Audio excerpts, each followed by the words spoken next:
कहानी की शुरुआत युआन साम्राज्य की राजधानी डाइडू से होती है। पहले सीन में सम्राट ताओवान को कहीं जाते हुए दिखाते हैं। तभी वो एक आदमी को देखकर रुक जाता है। ये है गोर्यो का राजा वांग्यू। दोनों महारानी की उर्फ संग्यांग के बारे में बात कर रहे हैं। वांग्यू कहता है कि वो राज्याभिषेक के लिए नहीं रुकेगा। तब सम्राट उसे याद दिलाता है कि संग्यांग गोर्यो से ही है, जो उपपत्नी से अब महारानी बनने जा रही है और पूरे गोर्यो को महारानी का शुक्रगुजार होना चाहिए, क्योंकि उसी की वजह से वे सब आज जिंदा हैं। जाते हुए वांग्यू से सम्राट अपने मन की तसल्ली के लिए पूछता है कि क्या वो अब भी संग्यांग से प्यार करता है। उसकी चुप्पी को हाँ समझकर सम्राट गुस्से में कहता है कि वांग्यू महारानी के बिल्कुल भी काबिल नहीं है और ये बात वो अच्छे से समझ ले, पर शायद सम्राट को भी असलियत का पता है। उधर संग्यांग राज्याभिषेक के लिए तैयार हो रही है। वो एक धागे में पिरोई 2 अंगूठियों को देख रही है। तभी उसे बताया जाता है कि राजा वांग्यू चला गया है। संग्यांग की उदासी साफ दिख रही है। अगले सीन में संग्यांग का पूरी प्रजा के सामने राज्याभिषेक होता है। तभी उसे दिखाई देता है कि वांग्यू असल में वहीं मौजूद है, भीड़ के पीछे से छुपकर राज्य अभिषेक देख रहा है। जब संग्यांग और वांग्यू की नजरें मिलती हैं, तो दोनों की आंखों में आंसू आ जाते हैं और फिर वांग्यू चला जाता है।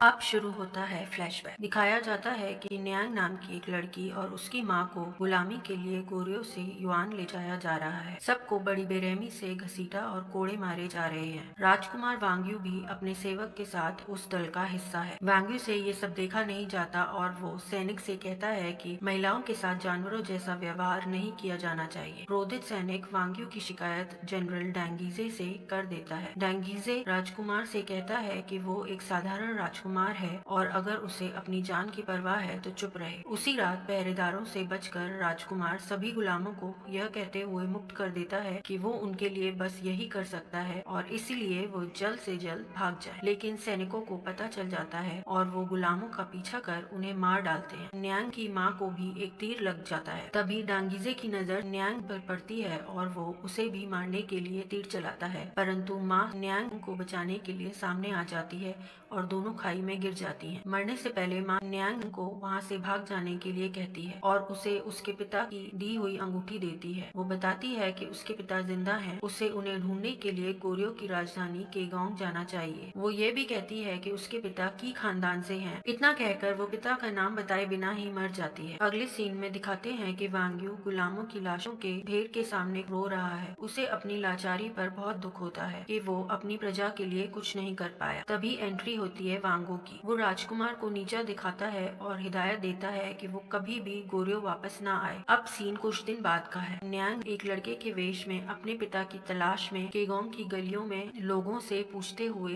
एक सूप की दुकान पर पहुंचती है, क्योंकि उसे पता चलता है कि दुकान भी किसी की फैमिली वाले की है। दुकान में 2 सैनिक बात कर रहे हैं, जिसमें से एक के हाथ में न्यांग जैसी अंगूठी है। उन दोनों की बातों से पता चलता है कि वो न्यांग के पिता हैं और वो भी एक अंगूठी लिए उसे ढूंढ रहे हैं। साथ ही ये भी पता चलता है कि न्यांग की माँ उनकी उपपत्नी थी। इस बार तो बाप बेटी एक दूसरे से मिलने से चूक जाते हैं। न्यांग दुकान से बेकार पड़ा खाना लेती है और बाजार में घूमने लगती है। तभी उसकी नजर डांगीजे पर पड़ती है। वो बचने के लिए भागते भागते वांगो के घोड़े के सामने आ जाती है और घायल हो जाती है। वांगो का एक सेवक उसे इलाज के लिए अपने साथ ले जाता है। अगले सीन में वांगो और डांगीजे को दिखाते हैं। डांगीजे कहता है जैसे ही वांग्यू युआन से गोर्यो वापस आएगा तो वो उसे गुलामों को भगाने के लिए सबक सिखाएगा। वांगो डांगीजे से कहता है कि अच्छा होगा वांग्यू वापस आए ही ना, ताकि वो गोर्यो का राजा बन सके। जिस पर डांगीजे बताता है कि इसके लिए तो युआन के शाही लोगों और मंत्रियों की मदद चाहिए होगी। वांगो बताता है कि वो इंतजाम कर रहा है।